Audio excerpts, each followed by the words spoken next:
Shalom semuanya, mari kita belajar apologetika untuk kemuliaan nama Tuhan Yesus, bukan diri sendiri. Saya bisa salah, Anda bisa salah, tapi firman Tuhan tidak mungkin salah. Nah, di video kali ini saya ingin menjawab dari saudara kita namanya Paolo Mandini ya. Dia nanya, ada satu pertanyaan bagaimana membedakan kata Tuhan dan Allah versi Kristen saja. Nah, sebelum untuk menjawab itu saya harus menjelaskan ya, di dalam iman Kristen itu Allah itu roh, Allah atau God, God ya.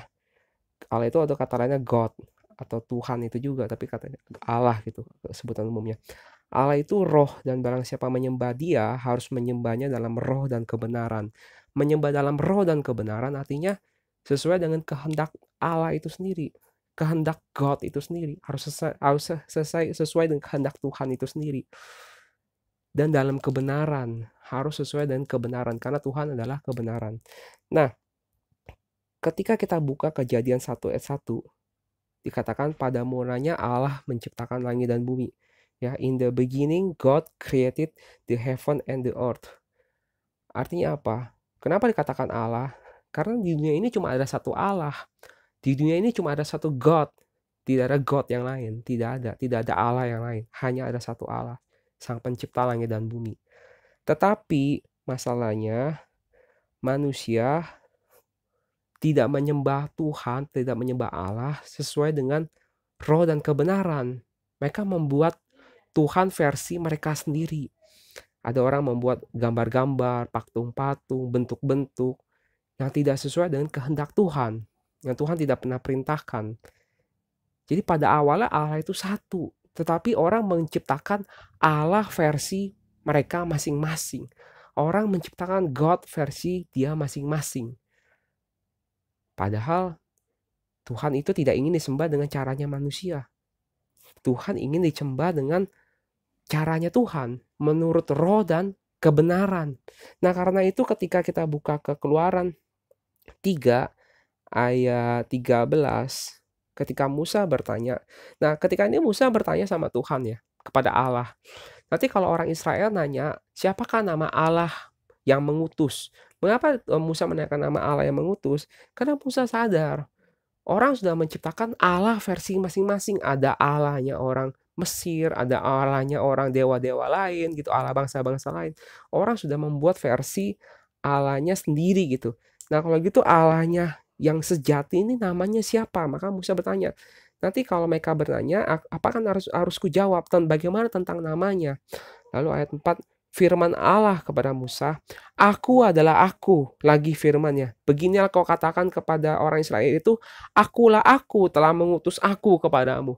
Dari sini Tuhan ingin menyatakan, Tuhan, Allah yang satu-satunya itu menyebut aku adalah aku. Artinya apa?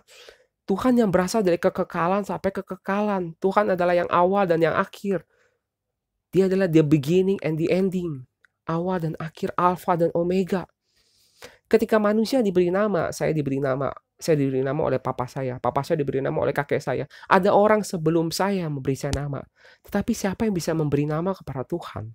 Tidak. Tuhan adalah yang awal dan akhir. Maka dia menyembuhkan namanya adalah aku. Kalau pakai bahasa aslinya eheye. Aku yang kekal, aku yang dahulu ada, sekarang ada, besok ada, nanti ada, dan seterusnya ada. Aku yang kekal. Itulah nama Tuhan. Aku yang kekal. Nah, yang selanjutnya ayat 15 itu barulah muncul kata Tuhan. Beginilah kau katakan kepada orang Israel, Tuhan Allah nenek moyangmu. Nah, Tuhan ini jadi satu nama. Tapi Tuhan ini dari satu huruf singkatan YHWH yang sebenarnya itu jadi satu misteri. Bagaimana cara melafalkannya? Tapi Tuhan, umat Yahudi tahu. Begitu ketemu kata YHWH itu tahu itu nama Tuhan. Nah, ada para teolog yang menduga kata Tuhan ini merupakan satu atau akronim atau diambil di kata aku adalah aku ini. Dugaan. Kita tidak bisa bilang itu ini ya, kan ini adalah dugaan dari para teolog. Tapi di sini ada Tuhan memberikan nama YHWH. Ya, ketika orang Israel membaca YHWH, orang Israel menyebutnya sebagai Adonai, sebagai Lord, sebagai Tuan. Ya, Tuanku gitu, Lord. Atau sebutnya sebagai Hashem, sang nama gitu. Itulah bagaimana orang Israel zaman dulu menyebut nama Tuhan ini. Tapi kalau kita baca Alkitab, kata Tuhan itu tidak hanya, Tuhan menggunakan kata Tuhan namanya, tidak hanya di kata Tuhan doang, tapi kadang Tuhan menggunakan nama yang diberikan kata sandang lagi. Contoh ya, kita buka ke Yeremia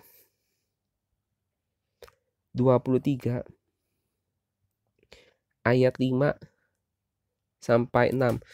Nah, saat ini Tuhan menubuatkan ya, sesungguhnya waktunya akan datang, demikianlah firman Tuhan, bahwa aku akan menumbuhkan tunas adil bagi Daud. Nah, siapakah tunas adil bagi Daud? Ini adalah satu nubuatan. Akan ada satu raja dari keturunan Daud. Dan kita tahu sama, dia adalah ini nubuatan tentang Yesus Kristus ya. Ia akan memerintah sebagai raja yang bijaksana dan akan melakukan keadilan dan kebenaran di negeri. Ini satu nubuatan tentang Mesias yang digenapi oleh Yesus Kristus.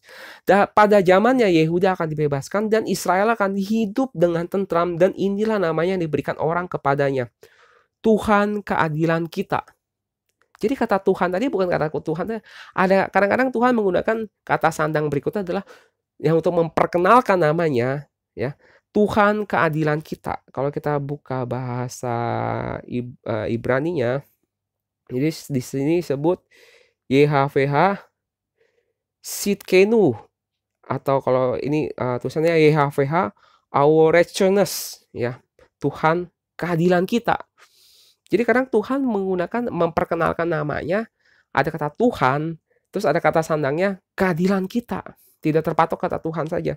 Nah, kalau gitu apa arti nama Yesus? Nama Yesus sendiri pun mengandung nama Tuhan.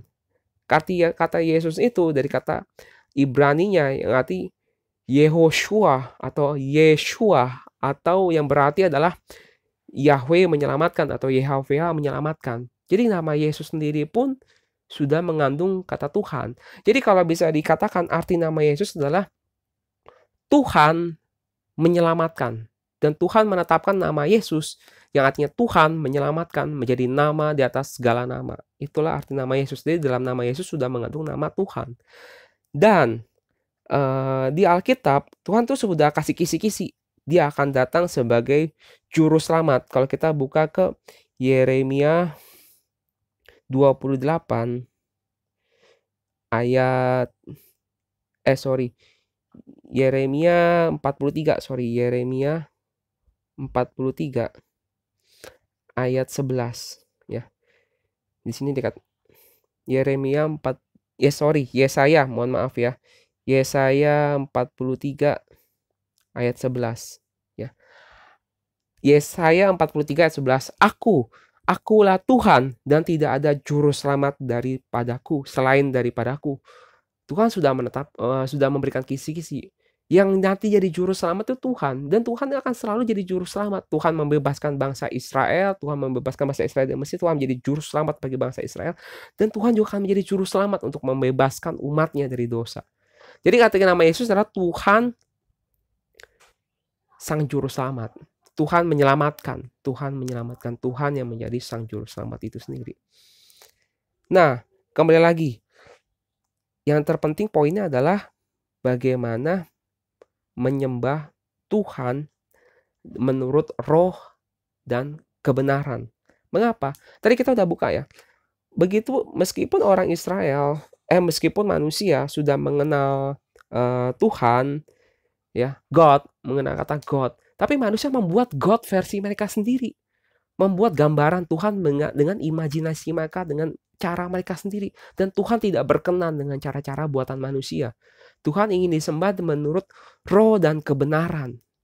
Dengan caranya Tuhan, dengan keinginan roh, keinginan Tuhan. Dan dengan kebenaran. Tuhan tidak ingin disembah dengan cara sembarangan. Itulah Tuhan. Nah, ketika manusia menggunakan nama Tuhan, bukan berarti setiap pengajaran orang bawa-bawa nama Tuhan itu pasti benar. Enggak. Kenapa? Kalau kita buka ke Yeremia ya.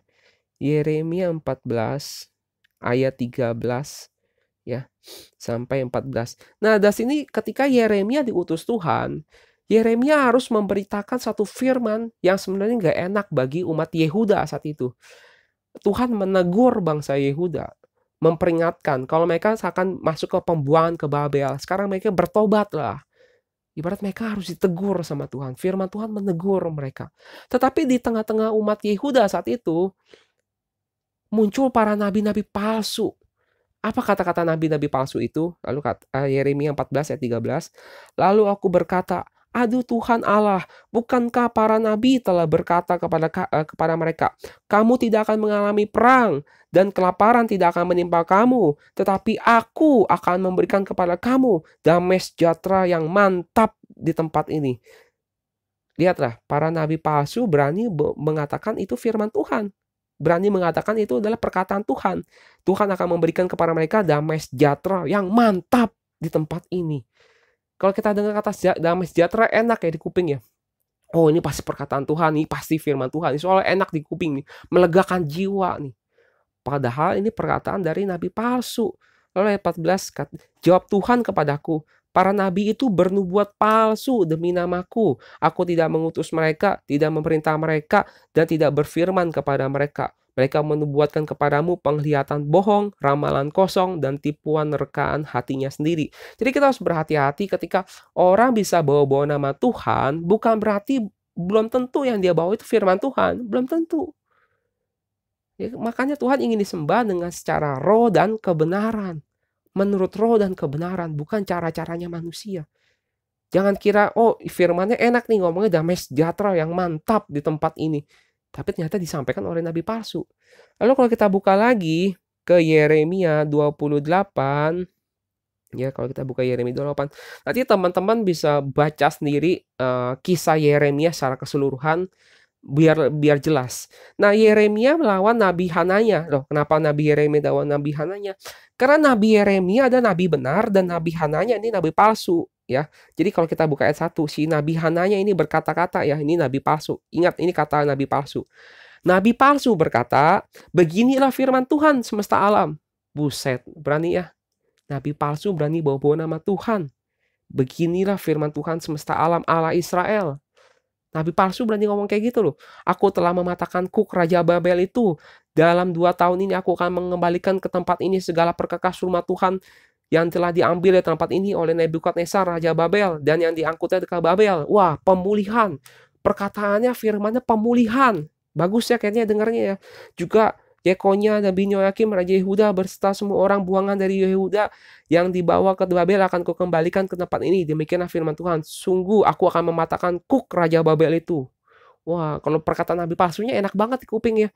Lalu berkatalah Nabi Yeremia kepada Nabi Hananya di depan mata imam-imam dan depan ke mata seluruh rakyat yang berdiri di rumah Tuhan itu. Kata Nabi Yeremia, amin, amin. Moga-moga Tuhan berbuat demikian. Yeremia ngomong nabi palsu, si Hananya nih ngomongnya enak-enak ya di kuping. Tapi Yeremia kasih bilang amin deh, amin gitu seakan-akan ya. Terus tapi Yeremia berkata apa? Moga-moga Tuhan menepati perkataan-perkataan yang kau nubuatkan itu dengan dikembalikannya perkakas-perkakas rumah Tuhan dan semua orang yang dibuangan dari Babel itu ke tempat ini. Jadi kondisi saat ini bangsa Yehuda ini sebagian sudah diangkut ke pembuangan Babel dan Yeremia menegur sekali lagi, memperingatkan bahwa mereka akan mengalami pembuangan lagi, pembuangan akhir. Tapi ada nabi-nabi palsu yang mengacaukan pemberitaan Tuhan, mengacaukan firman Tuhan, membuat nubuat palsu. Nah, tapi ya, sini ada Yeremia bilang ya, Yeremia tahu perasaan bangsa Yehuda saat itu sedang gundah gulana. Kalau dengar kata-kata enak, so enak gitu, kesan amin deh. Tapi Yeremia mengatakan apa? Hanya dengarkanlah hendaknya perkataan yang kukatakan ke telingamu dan ke telinga seluruh rakyat ini. Diperingati sama Nabi Yeremia ya. Nabi-nabi yang ada sebelum aku dan sebelum engkau dari dahulu kala telah bernubuat kepada banyak negeri dan terhadap kerajaan-kerajaan yang besar tentang perang, malapetaka, dan penyakit sampar. Jadi Nabi Yeremia kasih tahu dari dulu kalau firman-firman yang disampaikan kepada para nabi umumnya itu adalah tentang perang, malapetaka, dan penyakit sampar. Ya, tetapi mengenai seorang nabi yang bernubuat tentang damai sejahtera, jika nubuat itu digenapi, maka baru ketahuan bahwa nabi itu benar-benar diutus oleh Tuhan. Jadi Nabi Yeremia kasih tahu sama si nabi palsu Hananya, Dari zaman dulu nih, dari zaman dulu, nabi-nabi sebelum aku dan sebelum engkau, itu nggak pernah tuh nubuatan yang kayak begini nih, yang damai sejahtera ini. Nanti kalau nabi itu sudah jadi kenyataan, baru ketahuan nih nabi benar atau enggak gitu. Jadi dibilang nggak umum gitu, Tuhan memberikan satu nubuatan tentang damai sejahtera kayak gitu. Mungkin teman-teman akan terpikir ya, seseorang ya, ya itulah, apa yang terjadi di zaman Nabi Yeremia, kok zaman sekarang sepertinya kok kayak terjadi lagi ya. Sekarang mulai banyak orang-orang yang berani menubuatkan, "Oh, tahun 2000, tahun 2020, tahun kesuksesan, Tuhan akan memajukan bisnis saudara, Tuhan akan melimpahkan berkat saudara, tingkap-tingkap langit akan terbuka." Tiba-tiba jreng-jreng corona. Terus nabi itu para ngumpet semua. Ternyata nggak jadi kenyataan buatannya. Itulah. Tuhan itu memberikan satu nubuatan, yaitu untuk memperingati umatnya. Ya, untuk memperingati umatnya untuk berbalik. Nah, saat ini ketika Yeremia menubuatkan sesuatu agar mereka berbalik, akan berbalik. Tapi mereka tidak mau mendengarkan firman Tuhan yang benar. Mereka malah mendengarkan nubuatan dari nabi palsu. Saat ini kalau Tuhan memperingatkan umat Israel, umat Kristen di seluruh dunia agar kembali kepada Alkitab, kembali back to Bible. Bagaimana? Apakah kita mau bilang, "Oh, enggak, ini tahun kesuksesan, berkat lagi tercurah. Tuhan lagi memberkati kita. Oh, tingkap-tingkap langit lagi terbuka." Sebenarnya mungkin saya nggak bilang saya dapat nubuatan Tuhan, tidak ya, saya nggak bilang gitu ya.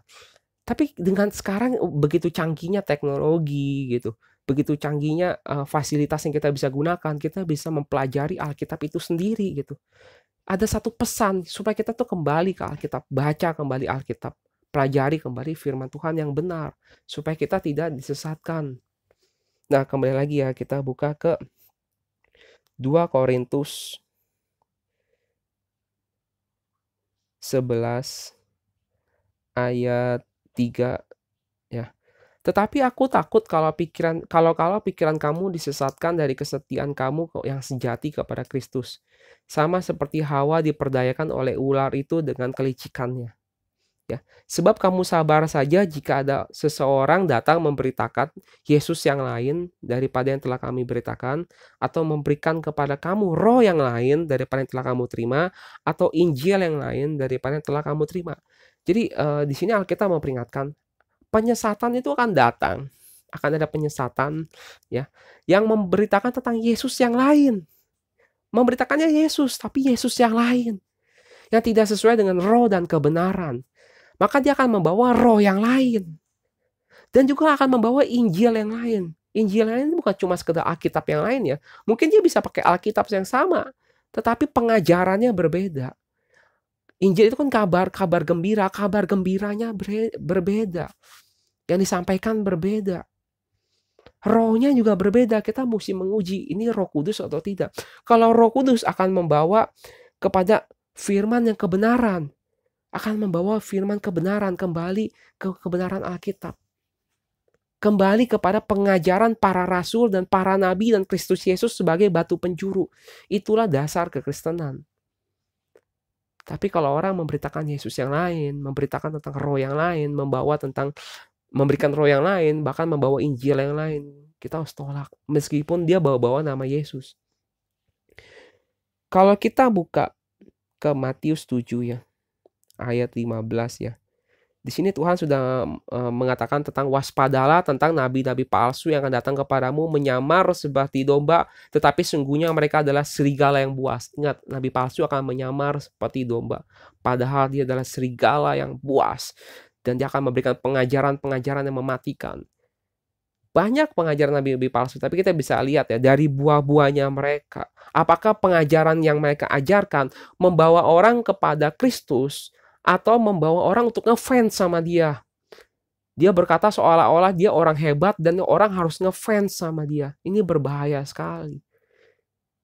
Pengajaran Alkitab harus dibawa kepada Kristus.